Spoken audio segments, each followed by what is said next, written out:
Primero de Samuel, capítulo 14, lo vamos a terminar. Voy a leer solamente el verso 24 y dice así. Primero de Samuel, capítulo 14, verso 24. Amén. Dice así.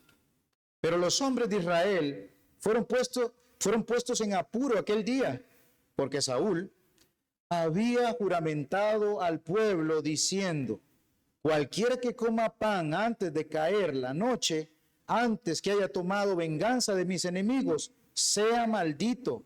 Y todo el pueblo no había probado pan.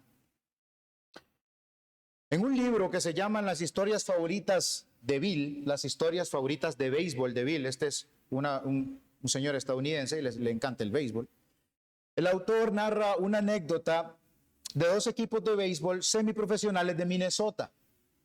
Están jugando un partido al final del 9º inning. Para los que no saben béisbol, el béisbol tiene 9 innings, y si te están empatados, como es el caso de esta historia que él narra, tienen que ir al extra inning. O sea, son un inning más, el 10º pues. Y uno de los equipos en este último inning, como en el minuto 90 más 5, para que entendamos en nuestro contexto de fútbol, un equipo contrario, el que se llama Benson, hace una carrera. Wilmar, que es el otro equipo, le toca ir al bat, tiene que ir a batear. Y mandan a Tillman. Tillman dice él que era un pitcher, o sea, de los que tira la bola. O sea, no son muy buenos bateando. Tienen pitchers y tienen bateadores. En este caso, a él, que era un tirador, le va a tocar ir a batear. Obviamente, dice Bill, que le sale un batazo sencillo. O sea, un batazo que se va por allá y le da chance a él de correr a la primera base. Ahora es turno de que llegue otro bateador. Y se acerca un bateador de verdad, O'Toole, y pega un batazo fuerte.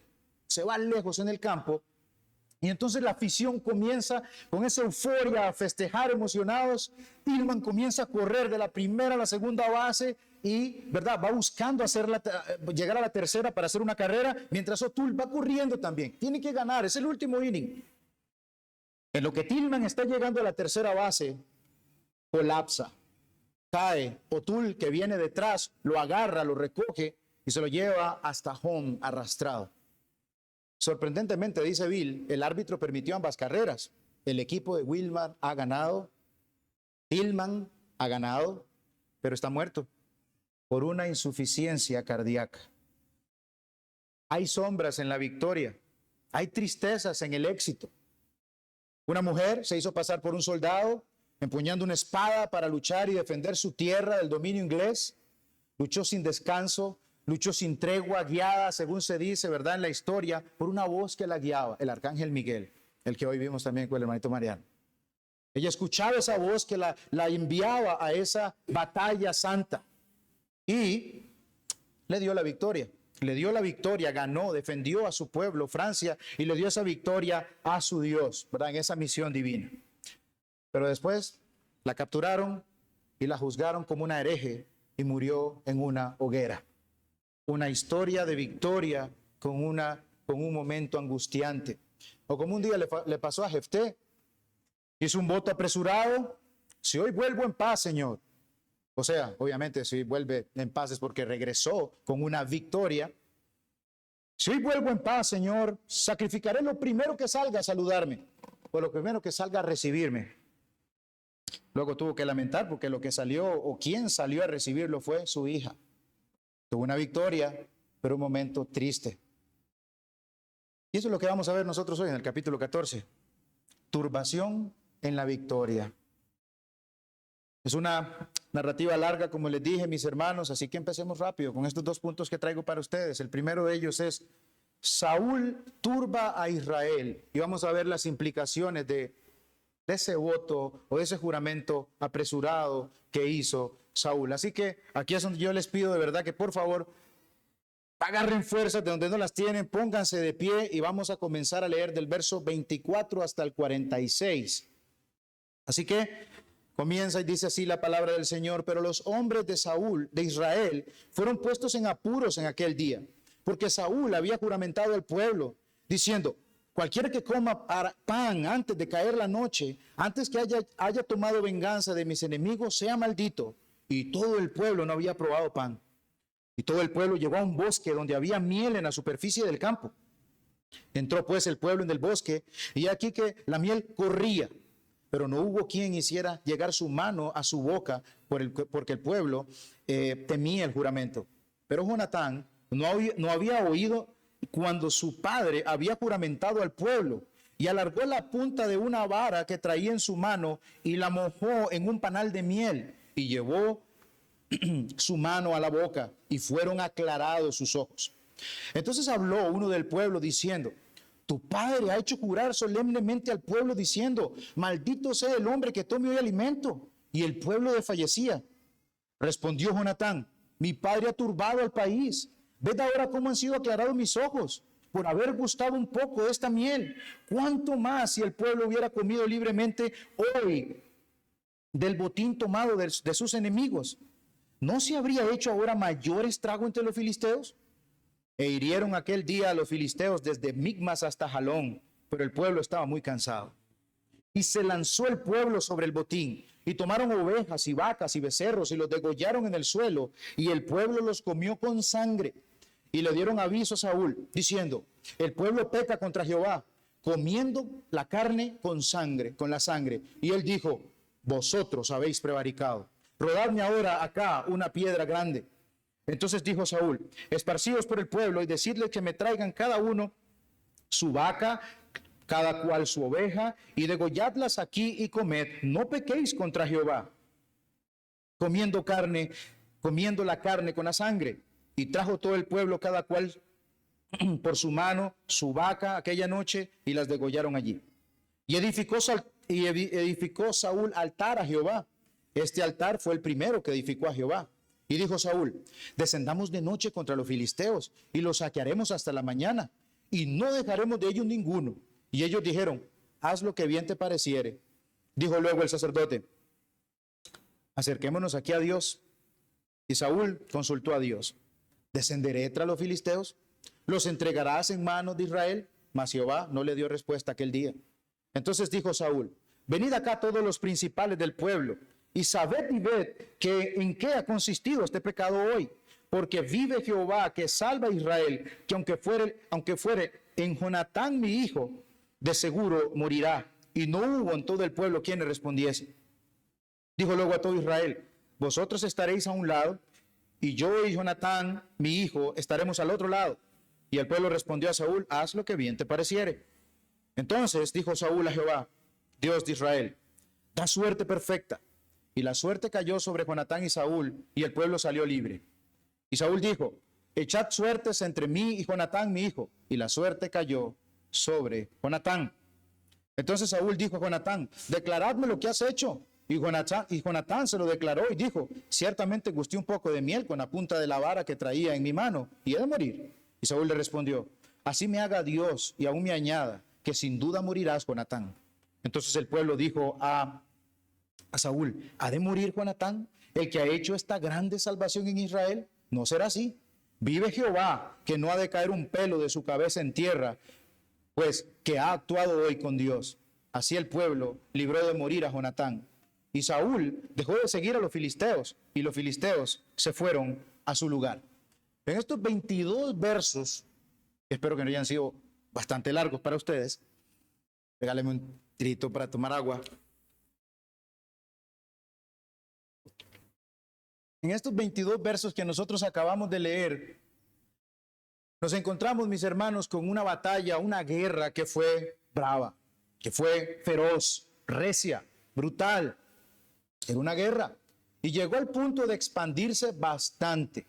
Más allá, como dice aquí, o como habíamos quedado el domingo pasado, más allá del área de Betavén, decía el 23, y la guerra había llegado hasta Betavén. Pero no solamente eso. Apenas nosotros, mis hermanos, comenzamos a leer, vemos que Saúl le hace un daño al pueblo de Israel. Se le ocurre hacer un juramento. Y el juramento o el voto que él hace es que el pueblo no coma nada hasta la noche, hasta que hayan derrotado a sus enemigos, porque él dice: a mis enemigos. Algo así como: muchachos, vamos a ayunar para que Dios me dé la victoria. Quizá de una manera, una forma de comprometerlos. Miren que esto es serio, esto es santo. Vamos a ayunar. y el pueblo pues sometido a eso.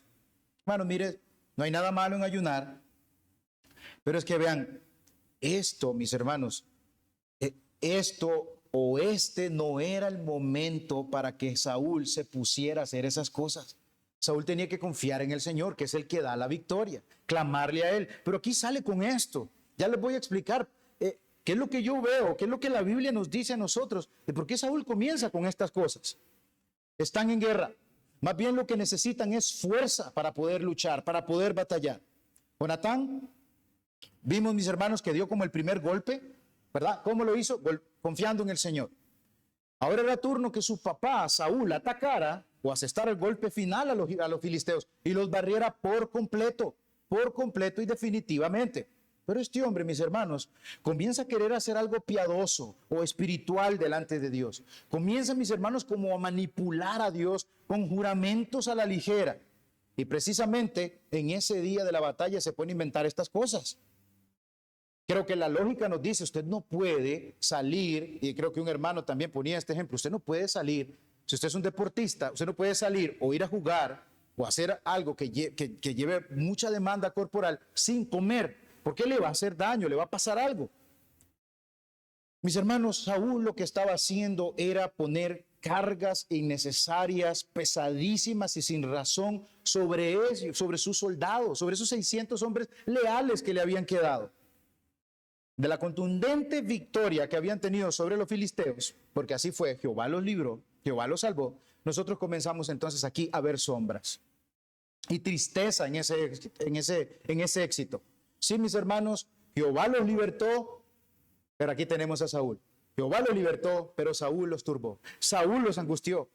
La misma presión que habían sentido ellos allá en el 13:6, ¿se acuerdan? Cuando vieron que los filisteos eran tan grandes, que era un pueblo gigantesco, cuando venían contra ellos. Esa es la misma angustia que están sintiendo aquí. Pero ¿saben quién le está poniendo la angustia? Al pueblo de Israel. Su rey, Saúl. El rey que más bien tenía que libertarlos, que tenía que ayudarles, que traerles por lo menos tranquilos. Yo confío en el Señor. Les está trayendo angustia. Saúl, mis hermanos, podía recordar las palabras de su rechazo. Y es aquí donde yo digo, este hombre podía recordar cuando el Señor le quitó, lo rechazó. Y entonces es astuto y comienza a hacer estrategias en su mente. Me voy a ver piadoso. Está asustado. Dios me va a quitar mi reino. Y comienza a hacer estos juramentos, como para doblarle el brazo al Señor. Mire que no soy tan malo. No vemos a Saúl preocupado por su pecado, sí. Comienza a hacer estrategias, comienza a buscar el favor de Dios de esta manera, de una manera tonta. Está cuidando, y es aquí donde lo veo, mis hermanos, está cuidando sus propios intereses. Me van a quitar el reino, estoy asustado, no quiero que pase, entonces voy a hacer que Dios me mire que realmente yo soy bien espiritual, que yo soy bien piadoso. Tengo que hacer algo para recuperar el favor de Dios. Ya sé, para que Dios no me lo quite, voy a hacer este juramento, para que Dios me vea qué piadoso que soy. Primera de Samuel 15:30 dice, y él dijo, yo he pecado, para que nosotros recordemos un poquito lo que había pasado allá lo que pasó en el 3, donde lo rechazaron. Pero aquí Saúl cuida sus intereses. ¿Y cómo nos damos cuenta de esto? Primera de Samuel 15:30. Pongan atención a lo que este hombre le dice a Samuel. Y él le dijo, Samuel, después de que le agarró la ropa y la cortó, la partió, dice, yo he pecado, dice Saúl, pero te ruego que me honres delante de los ancianos de mi pueblo y delante de Israel y vuelvas conmigo para que adore a Jehová tu Dios. A Jehová tu Dios. Pero él no quiere quedar mal ante el pueblo. Este hombre lo que quería, mis hermanos, es seguir conservando eso de rey, querer seguir teniendo esa fama entre el pueblo. Está cuidando de sus intereses. Pero lo que él en su mente, mis hermanos, de alguna manera pensó que era piadoso y que iba a arreglar las cosas, realmente las puso peor. Los israelitas, persiguiendo a los filisteos, llegan a un bosque. La Nueva Versión Internacional dice que había miel en el suelo, que fluía. Aquella deliciosa miel que podía saciar el hambre de los guerreros hambrientos, probablemente la de todos ellos, que andaban cansados, con hambre, necesitados de esa comida. Pero esta gente, sabiendo y temiendo el juramento en maldición que había hecho Saúl, vieron y no tocaron. Fueron obedientes a lo que Saúl les pidió. Pero Jonatán, recuerden que se había ido con su paje de armas. Entonces él no sabía nada de ese juramento. Así que cuando ve la miel, agarra un poquito con su vara, el cansado Jonatán come y al instante su vitalidad es renovada. Come un poquito, vuelve a tener su fuerza, vuelve a tener su vigor, se le recarga la energía, se recargan sus baterías, su fuerza es restaurada. Y, mis hermanos, es obvio de que este pueblo, estos soldados necesitaban esto. Ellos están viendo allá a Jonatán. Jonatán come y ven cuando ese hombre como que se levanta y con fuerza. Y uno de los soldados que vio a Jonatán, imagínense al soldado ahí viendo cómo Jonatán agarró fuerza y se fortaleció Jonatán, pero allá hay Jonatán. ¿Qué está haciendo? ¿No ve que su padre hizo un juramento de que maldito era a todo aquel que comiera hasta que él tuviera venganza de sus enemigos? Mírenos, aquí estamos nosotros con hambre y no hemos tocado absolutamente nada por causa de ese voto. Esta, mis hermanos, es la primera implicación negativa de ese juramento a la ligera que hizo este hombre Saúl. Sus hombres estaban muertos de hambre en plena guerra. ¿Qué clase de crueldad les está haciendo Saúl a estos hombres? ¿Y qué tal si se hubieran vuelto los filisteos? Obviamente, gracias al Señor que ya les había dado la victoria, pero si se volvían con hambre, ¿cómo iban a combatir? ¡Qué crueldad la de ese rey! Es insensato totalmente. Al escuchar esto que le dicen a Jonatán, se da cuenta lo tonto, lo absurdo que ha sido ese voto o ese juramento que hizo su papá. Y obviamente lo critica. No lo puede alabar de ninguna manera. Jonatán puede alabar lo que su papá, qué bueno eso que hizo papi, mira qué espiritual. No, es tonto, es absurdo lo que está haciendo mi papá. Y tampoco Jonatán, mis hermanos, vemos que se arrepienta de, qué mal, que pequé, porque no, él no sabe. Él en su ignorancia, él fue a dar esa victoria que el Señor le había dado de pura gracia y no había escuchado lo que su papá había hecho. El juramento, mis hermanos, además era un juramento absurdo y Jonatán no sabía absolutamente nada de eso. No podemos culpar. Yo voy a hablar un poquito más de por qué esto que Jonatán comiera no está mal. La turbación o el daño que le trajo Saúl a Israel es como cuando por culpa del gran pecado de Acán, no sé si ustedes recuerdan ese relato de Acán, ¿verdad? Acán agarra unas cosas, las guarda. Ahora se van a pelear contra un pueblo que se llama Ai, ¿verdad? Y cuando van a pelear contra Ai, que era un pueblo chiquitito, miren, no se lleven muchos, llévense 3,000 hombres, es suficiente para barrer a esta gente. Por culpa del pecado de Acán, vuelven derrotados. Vuelven derrotados. ¿Y qué es lo que les dice Josué en Josué 7:25? A Acán le dice, ¿por qué nos has turbado? A un mismo del pueblo, Acán, Saúl, ¿por qué nos estás turbando? Usted debería hacernos bien. ¿Por qué nos has angustiado? ¿Por qué nos has turbado? Saúl, como cabeza federal de los de Israel, con estas decisiones no basadas en la ley de Dios, que como rey debía conocer y aplicar, está más bien, mis hermanos, haciéndole un mal a toda esa nación de Israel, o por lo menos a estos 600 hombres que van persiguiendo a los filisteos. Decía el hermano Héctor Bustamante, que si hay un hombre imprudente o un hombre insensato, para él lo es. ¿Verdad? Es imprudente para él. Si hay gente al lado, puede quitársele, puede huir de un hombre imprudente, de un hombre insensato. Pero dice, ese hombre no le va a hacer daño a nadie, se va a hacer daño él mismo. Pero hay de los líderes que son insensatos. Eso es doblemente peligroso y peor porque estos líderes le hacen daño a todos los que tienen a su cargo. Y eso es cierto.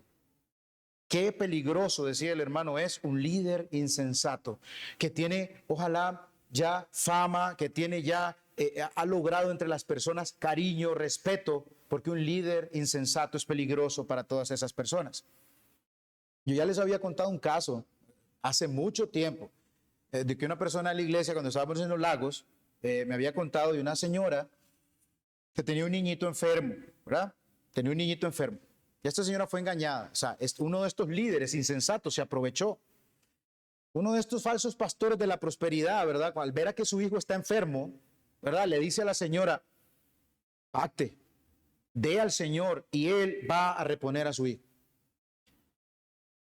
La señora le creyó. Esos hombres tienen como un sentido de convencimiento demasiado bueno. La señora le creyó.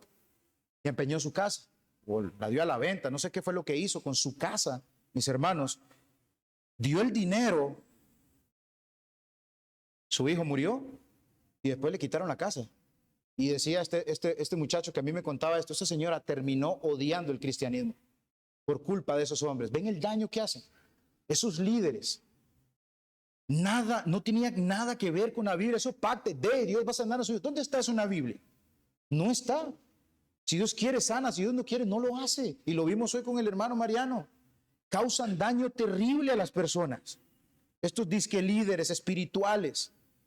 Ahora Jonatán les hace ver a los soldados con evidencias que ese voz no es tonto. Miren mi vigor, miren mi fuerza. Se renovaron por comer un poquito de miel. Imagínense ahí de nuevo, mis hermanos, a un soldado de esos ahí. Cierto, lo estoy viendo. Estoy viendo que se renovaron sus fuerzas. La comida, mis hermanos, nos fortalece. Por algo la dejó Dios para nosotros. Por ejemplo, cuando nosotros salimos del culto de oración, mis hermanos, yo voy hambriento. Voy a poner mi ejemplo aquí. Yo voy hambriento para la casa. Yo quiero llegar y comerme todo, y uno va de camino y va oliendo de todo, menos ensaladas. Uno va oliendo empanadas, qué pollo, que esto. Usted quiere llegar a comer, necesita un bocado de comida. Cuando ya uno llega a la casa y está la comidita ahí, se echa un bocado hasta que uno hace, qué rico, como que se fortalece uno, como que lo reanima. Solo comí, dice Jonatán, un poco de miel y vean. Imagínense si todo el pueblo hubiera comido, cómo no hubieran devastado por completo a estos enemigos, a estos terribles filisteos. Mis hermanos, esto es importante. No devastaron por completo a los filisteos. Este capítulo 15, y lo estoy anticipando desde ya, termina con, y Saúl continuó peleando contra los filisteos. Suena muy bonito, pero van a ver lo que implica que Saúl continuara peleando con estos filisteos. No los barrieron por completo. No los destruyeron como tenían que hacerlos. Entonces iban a seguir siendo espinas en los costados de angustia para ese pueblo de Israel. Pero aún así, gracias al Señor, la victoria es de Jehová y salvó a Israel con muchos o con pocos, hambrientos o llenos, no iban llenos, pero salvó. Persiguieron a los filisteos, hombres hambrientos, débiles, que desfallecían, y aún así Dios quiso utilizar esto para que pudieran echarlos, herirlos, desde Micmas hasta Jalón. Pero no solamente, mis hermanos, este fue el daño que Saúl le hizo a su pueblo, a estos 600 hombres, de dejarlos hambrientos en semejante situación. Aquí va la segunda implicación, malísima por cierto, del juramento absurdo de Saúl. Leamos el verso 32. Y se lanzó el pueblo sobre el botín, y tomaron ovejas y vacas y becerros, y los degollaron en el suelo, y el pueblo los comió con sangre. Hermanos, ya llegó la noche. Nosotros leímos en el 31 que ya vencieron, pero termina con, y el pueblo está cansado. Entonces ya terminó Samuel. Ahora ya ese voto, ya terminó el voto, ya podemos comer. Ahora imagínense el hambre voraz que podían tener esos hombres. Llegada la noche, entonces comienzan a comerse los animales del campamento filisteo, el botín. Se lo comen, mis hermanos, con la sangre. Cosa que Dios había prohibido hacerlo. Era pecado. O sea, si Dios lo había prohibido, era pecado. Saúl siguió siendo cruel. Vean lo que está haciendo aquí, mis hermanos. Sí, los dejó con hambre, pero lo peor de todo esto, aquí es donde está lo peor, es que este pueblo pecó contra el Señor. Dice Génesis 9:4. Pero carne con su vida, que es su sangre, no comeréis. El Señor lo dice y dice que no comeréis, pues no hay que hacerlo. Deuteronomio 12:16 dice, solamente que sangre no comeréis. Sobre la tierra la derramaréis como agua. Si alguien quiere saber un poquito más qué quiere decir lo que es sangre, ahora preguntarme. Pero Dios había prohibido, por respeto a la vida, que se comiera sangre, incluso si es de animales. Le dan aviso a Saúl. Se va alguien y le avisa a Saúl de que el pueblo está pecando. Ahora, pregúntense, mis hermanos, ¿por qué está pecando el pueblo? ¿Por qué están comiendo esa sangre con carne? ¿Por qué? Porque estaban hambrientos, ¿cierto? ¿Pero por qué estaban hambrientos? Porque es que a Saúl se le ocurrió hacer un juramento absurdo y los dejó a todos con hambre. Por ese juramento tonto que había hecho este hombre de ponerlos a ayudar en una situación de guerra. Todo es culpa de Saúl. El pueblo, mis hermanos, obedeció a Saúl y pecaron contra el Señor, desobedeciendo su mandato de que había que drenar la sangre. Pero le pusieron atención a lo que Saúl dijo. Yo cuando leo esa parte, ahí ya no siento más lástima. Ahora en el verso 33, yo ya no siento más lástima de Saúl, porque miren cómo comienza a quitarse. Verso 33, le dieron aviso a Saúl diciendo, el pueblo peca contra Jehová. ¿Por qué? Porque yo hice un voto absurdo. No, dice, pecan contra Jehová comiendo la carne con la sangre. Y él dijo, vosotros habéis prevaricado, rodadme ahora acá una piedra grande. Ustedes son los que han pecado. No reconoce, este hombre no reconocía la culpa, este hombre arrepentimiento que va. No reconocía su culpa. Ustedes son los pecadores, le dice a los soldados. Esta es su culpa. Ustedes son los pecadores, le dice a los soldados. Y trae una piedra. Hágame aquí la piedra para que, como dice D.A. Carson, para que drenen la sangre y así la puedan comer y no pecar contra el Señor. Y Saúl queda calidad, limpio. La culpa es de ustedes. Yo limpio. Aquí, mis hermanos, yo veo otra referencia en el susto, en el miedo de que el Señor quitara ese reino de Saúl. Él comienza a hacer otra cosa piadosa o espiritual. Búsquenme una piedra para que drenemos la sangre. Ahora sí, míreme Dios, mire que yo lo estoy haciendo correctamente.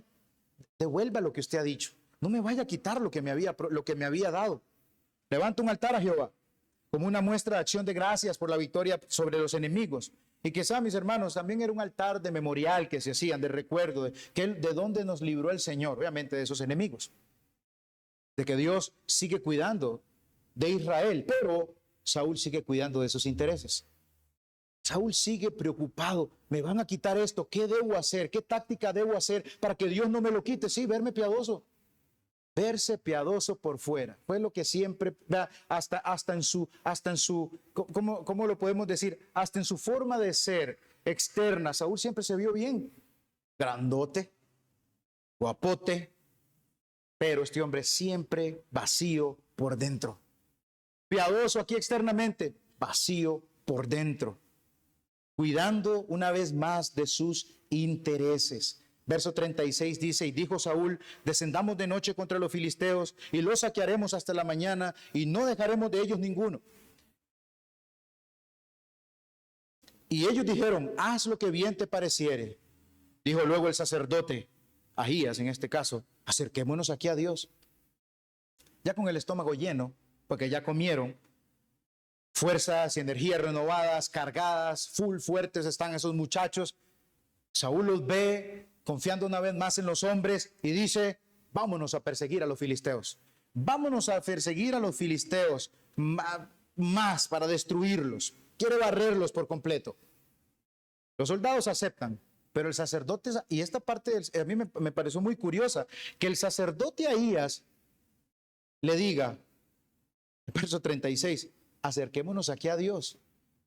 Ahías viendo lo absurdo de estos juramentos, las cosas tontas que estaba haciendo Saúl, llega y dice, este hombre quiere ir ahora a atacar a los filisteos, está actuando muy impulsivamente, como normalmente era Saúl. ¿Por qué mejor no nos acercamos a Dios?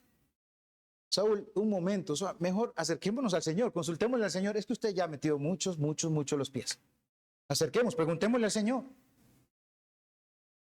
Saúl, mis hermanos, después de esa genial idea de ayunar, ¿verdad? Manda entonces a que persigamos a estos filisteos. Y ahí es donde, como les comenté, ahí sugiere a Saúl, mejor busquemos al Señor. Veamos a ver qué es lo que Dios nos dice.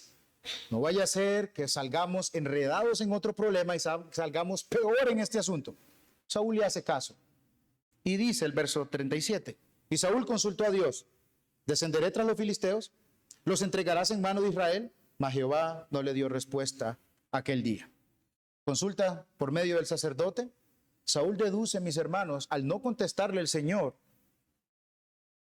que hay pecado en Israel, ¿verdad? Hay pecado, por eso Dios no me quiso hablar. Esa es la razón por la cual, mis hermanos, Dios no está contestando. ya habíamos visto cómo era que se utilizaba el urín y el tubín, ¿verdad? Que eran unos instrumentos ahí o unas herramientas que se usaban, ¿verdad? Cuando se consultaba a Dios, que eran así como unos daditos, unas piedritas. Entonces hacía una pregunta, se tiraba y por medio de lo que caía ahí, el sacerdote era el que decía, bueno, Dios está diciendo esto y lo otro. Pero acá, mis hermanos, Dios no está dando absolutamente nada de respuesta, no contesta nada a lo que este hombre le estaba preguntando. Así que Saúl, aquí otra vez hace otro juramento absurdo y tonto, sin saber que fue su hijo el que comió de la miel. Yo les aseguro, mis hermanos, ya lo leímos, yo les aseguro que si él hubiera sabido que fue Jonatán el que tomó esa miel, no dice semejante cosa. Al igual que Jefté, si él hubiera sabido que es su hija la que va a salir primero a recibirlo, no hace semejante voto o juramento. Dice Saúl, que muera el que violó el juramento o ese voto que él hizo. Y para saber quién es el culpable o quiénes son los culpables, porque Saúl no sabe, ubica al pueblo de un lado y él y Jonatán del otro. ¿Y por qué lo hace así? Bueno, Saúl quiere mostrarle al pueblo que él y su hijo son inocentes. Va a ir de una vez a la segura, yo soy inocente y mi hijo es inocente. Él piensa que es en el pueblo, en esos 600 hombres fieles que han andado con él, que está la maldad. Manda que se echen suertes, una vez más ahí el sacerdote, y le pide a Dios que dé respuesta. Aquí es más claro, que dé una respuesta más clara, que revele su voluntad. Y cae, ¿verdad? Entre el pueblo y Saúl y Jonatán, cae la suerte sobre Saúl y Jonatán. El pueblo queda libre de culpa. Imagínense el susto de Saúl. Él no rompió el voto. Y ve a su hijo allá a la par. Yo no me voy a imaginar qué pudo haber pensado, fue mi hijo. Las suertes ahora, mis hermanos, se hacen entre Saúl y Jonatán, y era obvio que iba a caer sobre Jonatán. Pero no era obvio para Saúl. Bueno, hasta que ya queda solamente él, con su hijo. Ahora su juramento de muerte lo debe tener temblando. Quizás viendo a su hijo ahí con dolor, quizás viéndolo ahí con dolor, por haber degustado un poquito de miel, porque eso es lo que le dice, dime qué fue lo que hiciste. Pero Saúl no se echa atrás. Que Dios me castigue si hoy no mueres, Jonatán. Míreme Dios, aquí estoy, otro juramento. Que Dios me castigue si hoy no mueres, Jonatán. Míreme Dios, cómo estoy siendo de fiel. Qué espiritual, qué piadoso soy, que incluso estoy dispuesto a matar a mi hijo. Como si eso le fuera a devolver lo que ya el Señor le había quitado. Se había buscado a otro hombre mejor que él. En la Biblia de las Américas, Jonatán dice, heme aquí, he de morir, porque él dice, ¿qué comí? ¿Por qué? ¿Qué fue lo que hiciste? Cuéntame. Le dice, ciertamente gusté un poco de miel con la punta de la vara que traía en mi mano y he de morir. La Biblia de las Américas dice, he aquí, debo morir. Un puritano que se llama Matthew Poole, comentando al respecto, dice, con respecto a esta dureza de Saúl con Jonatán, dice, extraña perversidad. Aquel que fue tan indulgente como para perdonar al malvado Agag, que vamos a leer en el capítulo 15, ahora es demasiado severo para destruir a su propio hijo, a su propio y valioso hijo. Perdona a Agag, pero con su hijo, parece que nada, mis hermanos, va a hacer que Saúl se retracte de ese juramento absurdo que ahora está dispuesto a matar a su hijo Jonatán. Ven, hermanos, sí hubo una victoria. Pero vean cómo este hombre insensato, Saúl, con sus decisiones y juramentos tontos, ¿qué es lo que está haciendo en la victoria que acaban de lograr? Opacándola. Se dieron cuenta de que hubo una victoria aquí con Israel. Se dieron cuenta, si ustedes se ponen a pensar un momentito aquí, se dieron cuenta que hubo una victoria. Ustedes se dieron cuenta en toda esta narrativa que hubo una victoria. Estaban persiguiendo a los enemigos porque los habían derrotado, que eso significa que vencieron. Pero lo que nos ha ocupado la mente ha sido este insensato y estos absurdos juramentos que hizo Saúl, ¿cierto? Eso es lo que hemos venido oyendo. A este Saúl insensato. ¿Y dónde está la victoria? La opacó por completo, pero aquí está. La opacó por completo este hombre. Mis hermanos, vean, 1, dejó a sus hombres hambrientos, ¿cierto? Eso es lo que estamos viendo. 2, al punto de que por estar tan hambrientos, por obedecerlo a él, pecaron contra el Señor. Y ahora hace un juramento de matar al malhechor. Pues hay pecado en el pueblo. ¿Y quién es el malhechor? Su hijo Jonatán. Sigue haciendo daño. Jonatán, mis hermanos, estaba dispuesto a sujetarse. Josefo dice que estaba dispuesto a sujetarse a la autoridad y voluntad de su padre. De hecho, el bautista John Hill dice esto: Josefo lo representa a Jonatán hablando con generosidad y grandeza del alma. De esta manera, la muerte es muy dulce para mí. Lo pone de esta manera, perdón si lo leí así. De esta manera lo pone. A Jonatán dice: la muerte es muy dulce para mí. Como ves, dice Jonatán, que es por el bien de mantener tu piedad y tu religión, Saúl. Y después de una victoria tan gloriosa, es el mayor consuelo para mí dejar a los hebreos vencedores de los filisteos. Es así como lo toma, dice John Hill. Jonatán, aquí he de morir. Yo me quedaba pensando en, ¿no están celebrando una victoria? Aquí lo que es tristeza. Los dejó con hambre. Luego comenzaron a pecar contra el Señor. Y ahora van a matar a Jonatán, al buen Jonatán. Ahora van a matar al buen Jonatán, que lo que hizo, mis hermanos, fue libertar al pueblo con el Señor. El verso 45 dice: entonces el pueblo dijo: ¿ha de morir Jonatán, el que ha hecho esta gran salvación en Israel? No será así. Vive Jehová, y hacen ese juramento, este sí es sensato, que no ha de caer un cabello de su cabeza en tierra, pues que ha actuado hoy con Dios. Así el pueblo libró de morir a Jonatán. Vive Jehová, dice el pueblo.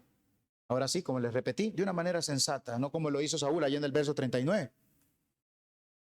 Vive Jehová, dice el pueblo, que este muchacho Jonatán no va a morir. Él hizo todo confiando en el Señor. Decía un comentarista: hay por lo menos 3 razones por las cuales era correcto salvar a Jonatán.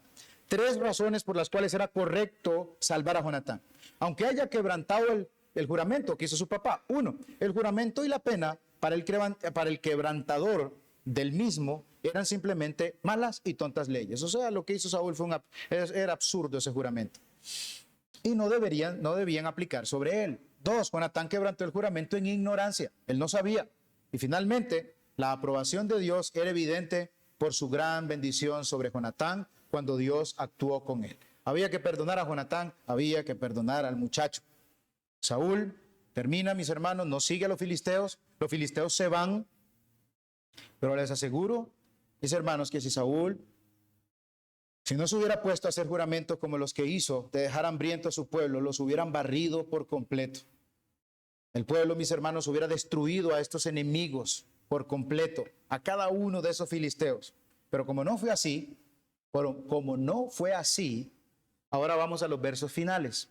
Estos versos finales van del 47 al 52 y dicen: después de haber tomado posesión del reinado de Israel, ese es un breve resumen de la vida de Saúl. Saúl hizo guerra a todos sus enemigos en derredor, contra Moab, contra los hijos de Amón, contra Edom, contra los reyes de Soba y contra los filisteos. Y a donde quiera que se volvía, era vencedor. Y reunió un ejército y derrotó a Amalec y libró a Israel de mano de los que lo saqueaban.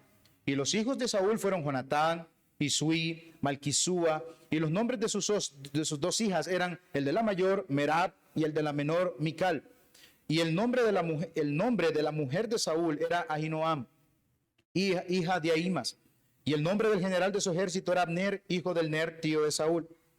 Porque Cis, padre de Saúl, y Ner, padre de Abner, fueron hijos de Abiel. Y hubo gran guerra encarnizada contra los filisteos todo el tiempo de Saúl. Y a todo el que Saúl veía que era hombre forzado y apto para combatir, lo juntaba consigo. Hermanos, vimos en el primer punto que Saúl no hizo más que hacer daño, turbar, angustiar y hacer pecar a la nación de Israel con sus muy sabias decisiones, su sarcasmo y juramentos. Pero ahora, mis hermanos, por lo que acabamos nosotros de leer, parece otro Saúl. Aquí vemos un Saúl victorioso sobre sus enemigos. A donde quiera que fuera, Saúl salía victorioso. Reunía tropas y libertaba a Israel a través de fuertes juicios que Dios traía sobre los enemigos. Recuerden, Dios salva a su pueblo a través de juicios. Y en este caso utiliza a Saúl para destruir a sus enemigos. Su ejército poderoso, comenzaba su familia a crecer. Saúl comenzaba a ser fuerte, exitoso, victorioso, pero ¿de qué le servía ya esto a Saúl si no era conforme al corazón del Señor?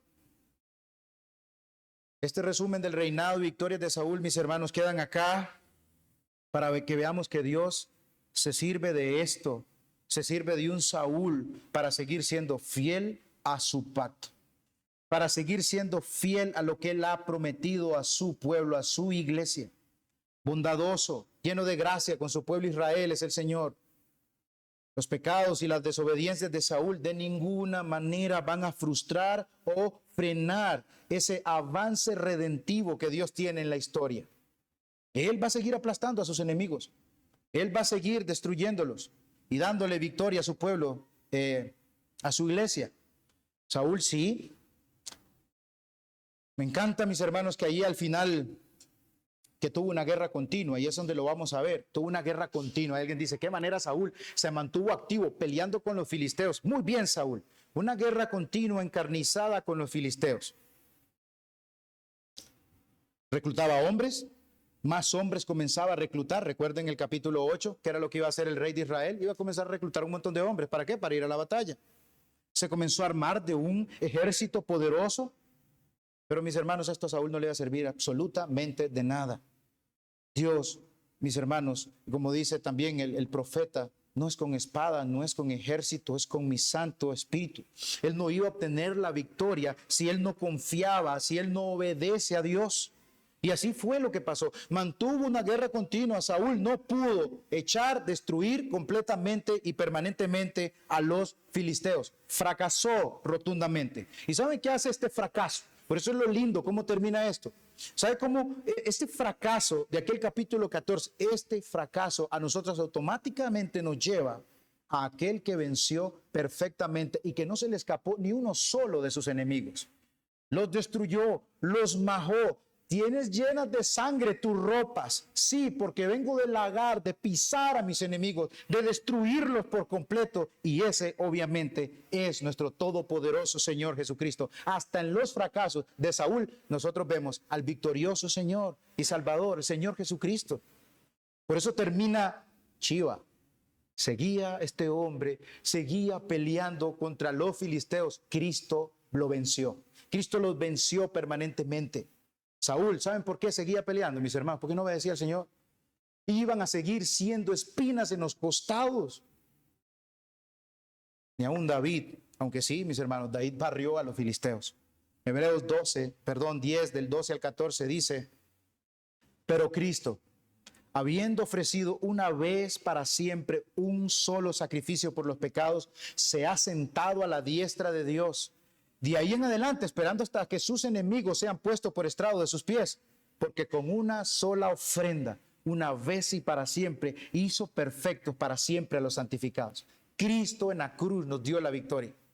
Cristo en la cruz, en su sacrificio perfecto, lo que hizo por nosotros, esas son las implicaciones de ese nuevo pacto. Cristo venció la muerte, destruyó a nuestros enemigos y los expuso, los avergonzó. Ese es nuestro Salvador, ese es nuestro victorioso Señor. Y esa victoria del Señor a nosotros nos trae gozo. Decía ese himno que nosotros cantamos ahí, su paz inunda mi alma. Yo aquí no veo a estos hombres con paz. Más bien, cada vez que Saúl juramenta nos pone una carga más pesada. ¿Qué es lo que está haciendo este hombre? Su paz inunda mi alma, decía ahí. Solamente quiero que contemplemos unas cositas para ya ir terminando. Mis hermanos, miren, ayunar es bueno, orar es bueno, hacer el bien al prójimo es bueno, venir a la iglesia es buenísimo también, leer la Biblia, ¿verdad? Esas cosas están avaladas por las Sagradas Escrituras, ¿verdad? ¿Cierto? Pero hay de nosotros si comenzamos a buscar el favor de Dios inventándonos cosas a las cosas que ya Dios ha puesto en su palabra, por cumplir cosas o hacer cosas con el fin meramente de que me vean a mí más piadoso. Porque eso simplemente, mis hermanos, es pecado y hasta lleva un poco de egoísmo ahí. Porque está buscando usted complacerse a usted utilizando al Señor. Y eso no le da absolutamente nada gloria a Dios. Eso molesta a Dios. Porque es pecado. Quiero poner un pequeñito ejemplo. Es un ejemplo le pueden encontrar huecos como siempre le he dicho, pero de ahí ustedes pueden seguir pensando. Sí, yo quiero que Dios me dé ese nuevo trabajo, esa nueva posición. Quiero lograr hacer esto. Ok, voy a comenzar a comprometerme más con Dios. Voy a leer más. Entonces, ¿qué es lo que me está moviendo a mí a hacer las cosas? Es un egoísmo. Ah, sí, no está mal comprometerse con el Señor, pero usted lo está disfrazando.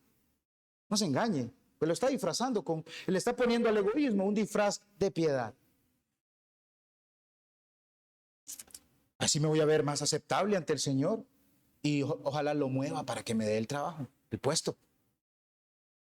Ahí, mis hermanos, si alguien se pone a hacer esto, pónganlo en más áreas de nuestra vida, usted está perdiendo su norte. Y si usted más bien, mis hermanos, se está acercando al camino del legalismo y usted se está poniendo cargas o se va a poner cargas pesadas que un día no las va a poder llevar. Y lo peor de todo esto es que lo que pasa es que usted va a comenzar a imponérselo a los demás. Y Arles ahora nos dijo en la mañana. Entonces yo estoy feliz con eso. No me puse de acuerdo con Arles ni con el hermano Mariano, pero ya Arles nos lo explicó bien. Yo solo lo voy a tocar un poquito. Comenzamos a ponerle cargas a las conciencias de los demás y comenzamos a atarlas. Usted comienza a elevar un estándar. Me leo 40 versos de la Biblia por día y oro 3 horas. Le ayudé al vecino a sacar la basura. El estándar es que entonces, hermano, usted está ayudando a los vecinos. Y si usted no lo está haciendo, en el estándar de ese supercristiano que se puso ahí, usted está mal, usted está pecando. Ah, no, usted tiene que ayudarlos. Porque si no, usted está pecando. Les brilla a esos supercristianos, les brilla el rostro de Moisés, de la gloria que ellos mismos se ponen. Entonces, cuando un hermano hace 10 versos de la Biblia, 3 versos de la Biblia en su lectura anual, ¿verdad? Porque hace su lecturita anual. Y ora poquito, ¿verdad? Porque allí llega cansado del trabajo y ora un poco, pero derrama su corazón. Para esa persona, ese estándar no es suficiente, eso es pecado. Usted está mal. Pone una carga sobre aquel hermano que no puede leer los 40. Y después esa conciencia está atada. Señor, no puedo llegar a los 40. ¿Cómo hago para ganar tu favor? No puedo orar 3 horas y comienza a achicopalarse, comienzan a desanimarse. Como fariseo han actuado los que han hecho eso. Es más, han actuado como Saúl, poniendo cargas innecesarias en las personas que no están en las Sagradas Escrituras. Comienzan a inventar cosas y dañan a los demás. Otros en esas iglesias comienzan a vincular el dinero de la ofrenda con un nivel espiritual. Si tú crees que Dios hace, acércate y da. Ahí, mi hermano, si usted no se acerca. Ahí si usted no se acerca y da. Porque si usted no se acerca y da, usted es del diablo. Ahí si usted no anda plata, porque ¿cómo me voy a acercar ahí? No tengo nada. ¿Ven cómo ponen cargas innecesarias en las personas, atándolas, que esa persona no va a volver a esa iglesia? Ahí sí vuelven a hacer eso. Ahí sí vuelven a hacer eso. ¿Cómo voy a salir? O me voy a echar un poquito y tal vez no tienen y se echan lo que tienen ahí para no quedar mal en esos lugares.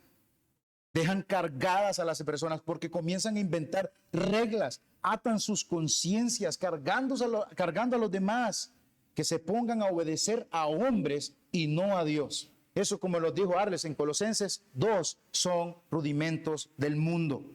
Agregan, usurpan a lo que Dios ha dejado en su palabra y cargan, dañando las conciencias de los demás. Hacen más bien un daño terrible. Y cual Saúl, mis hermanos, sí lo notaron, comienzan a usar el nombre de Dios para esa piadosa causa. Campañas de milagros. El requisito para asistir a una campaña de milagros es solamente que usted tenga fe. A veces piden un monto. Si fuera solo fe, fueran más personas, me imagino yo. Empieza usted a llorar en una de esas campañas, decía una publicación anónima que leí. Se acercan y le dicen, Dios tiene cosas grandes para usted. Obviamente las cosas grandes que esa persona llega a imaginarse son negocios, carros, casa y mucho dinero. Levanta las manos, recibe lo que Dios tiene. Lo que Dios tiene, casa, dinero y un montón de esas cosas terrenales. Dio una ofrenda, siga dando para que sea prosperado, siga pactando para el Señor. Salen las personas de ahí como victoriosos, como contentos, alegres, felices. Sí, sentía el espíritu, sí, viera qué bueno estuvo eso, me gritaban y entonces yo comencé a sentir euforia en mí. Y salí, sí, yo sentí el poder y el mover del Espíritu Santo. Mis hermanos, miren, aunque esas personas salgan así en su ignorancia, salieron con un gran daño. Salieron, mis hermanos, en su pseudo victoria. salieron turbados, aunque no se den cuenta. Nosotros hemos vivido estas cosas, ciertos hermanos de aquí hemos vivido estas cosas. Demos gracias a Dios por lo que nosotros hoy tenemos y seguimos, que Dios nos permite seguir orando por los líderes, por los pastores que Dios nos ha dado a nosotros. Comparemos un poco y demos gracias por lo que el Señor nos ha dado. Esos pastores, mis hermanos, que buscan darnos a nosotros comida exquisita, salida, sin invención, sin meterle cosas, de la pura palabra del Señor. No andan inventando absurdidades. Dicen lo que tienen que decir de la palabra del Señor, le duela o no le duela, se tenga que ir o no se tenga que ir, se lo dicen desde aquí, pero no lo engañan, Y quiero mencionar esto, no es legalismo lo que Dios manda en su palabra, no es legalismo lo que Dios manda en su palabra. Que los pastores le estén molestando a usted, que vengamos a la iglesia no debería ser una carga tirana. Además está avalado por la palabra del Señor, ¿cierto? Aquí no se están inventando nada los pastores. Hermano, vete que venite el domingo. Eso lo manda la palabra del Señor, es lo que están diciendo. No debería molestar, no debería ser una carga tirana, no debería ser algo que nos turbe, algo que sea gravoso, como dice la palabra del Señor. No es una imposición molesta. O que hagamos el devocional. Hombres, hagan el devocional. Eso no debería ser molesto. No debe ser, ese pastor, tú, que ya yo no sé qué hacer. Me vive turbando con eso. Hágala, hasta han dicho, háganla una vez a la semana por lo menos. Y después ahí va avanzando. Lo mismo con el caso, mis hermanos, y quiero mencionarlo es, porque somos confesionales. Pero lo mismo pasa con las confesiones. A nadie de ninguna manera se le impone ser confesional. Ha salido gente que le tira duro a las iglesias confesionales. Y ¿sabe qué dicen? Esos son mandamientos de hombres y nos están imponiendo que tengamos que aceptar la confesión, aparte de la Biblia. Y ya Arles también nos dio un poquito más de eso. Eso no es ninguna imposición. Timoteo, retén la forma de las santas escrituras. La iglesia es columna y baluarte de la verdad. Hasta eso está avalado por la Biblia. Si se lo quiere quitar, pues hágalo. Pero está avalado por la Escritura. Por último, mis hermanos, si su victoria y mi victoria, sepa que su victoria y mi victoria, nunca va a ser turbada. La victoria que Cristo ganó en la cruz va a inundar de paz nuestras almas, completamente de gozo, de alegría, porque es que el vencedor no es Saúl, el vencedor es el Señor Jesucristo y venció para siempre y permanentemente. Su sacrificio perfecto, único y suficiente, obtuvo redención para usted que era esclavo, para mí que éramos esclavos de nuestras concupiscencias y pecados. Nos libró del peor enemigo, el pecado.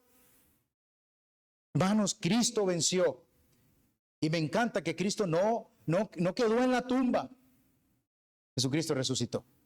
Jesucristo, mis hermanos, no quedó en la tumba. Tillman quedó muerto y no se levantó para seguirle dando victorias a su equipo.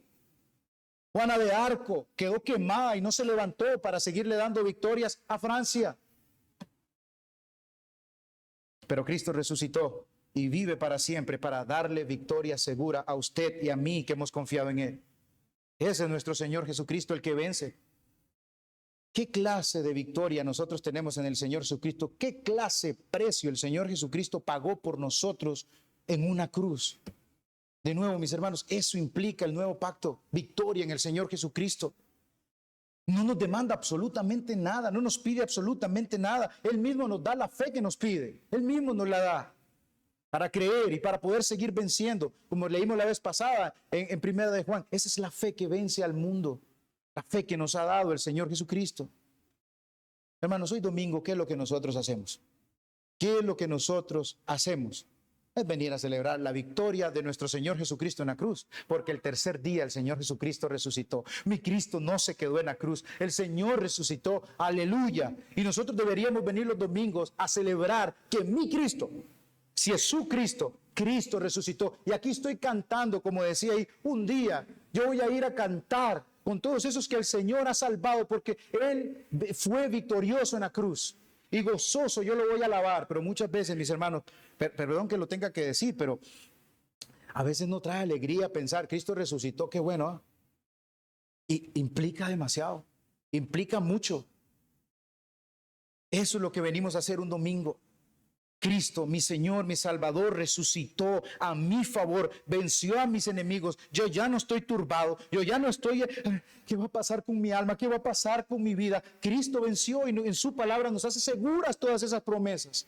Entonces vivimos con paz, vivimos con gozo y queremos vivir para Él. Porque nada de lo que Él ha hecho por nosotros y nada de lo que nos pide, si le amamos, vamos a comenzar a guardar sus mandamientos y no van a ser absolutamente nada de pesados ni gravosos. No nos turban, más bien nos da gozo y alegría querer vivir para Él. Arrepintámonos si como creyentes nosotros hemos vivido egoístamente, queriendo doblarle el brazo al Señor, haciendo y diciendo para que me miren. Dios, míreme, aquí estoy. Que aquí estoy haciendo para que los hermanos también me miren, de que sí soy piadoso. De nada le sirve, mi hermano, que usted esté ahí tratando de querer verse piadoso delante de nosotros. Yo no puedo hacer absolutamente nada por usted, ya se los he dicho. Si usted es piadoso, gloria a Dios, no gloria a mí. Es gloria al Señor. Ahora, mis hermanos, confiemos en que solamente el Señor Jesucristo puede salvar. Meditemos más en la victoria que Él hizo por nosotros en la cruz del Calvario. Si notaron algo, ¿en qué nos enfocamos en esta parte final? En turbación, en quebranto, en angustia. Nos enfocamos en la victoria que tuvo nuestro precioso Salvador, el Señor Jesucristo. Oremos. Padre amado, le damos muchas gracias por la bendición que nos ha dado de poder oír su palabra. Yo le suplico, Señor, que utilice esto para traer a muchos al arrepentimiento, porque definitivamente aquellos que por pura gracia hemos sido salvados y tenemos la victoria en Cristo, hay otro, Señor bendito, que son sus enemigos y van a ser destruidos. Oh Padre bueno, yo le suplico que por favor perdone, que por favor salve, que por favor, Señor, permita que de este púlpito se siga predicando lo que dice su palabra para salvación y para edificación de esta iglesia que usted tiene aquí en Alajuela. Yo le suplico, Padre, que bendiga a cada una de estas personas que han estado acá oyendo. Que lo que oyeron no salga, Señor, por un oído, entre por un oído y salga por el otro, sino, Dios bendito, que podamos retener estas cosas y con la fuerza y la ayuda de su Espíritu Santo podamos ponerlas por obra cada día. En Cristo Jesús pedimos esto. Amén.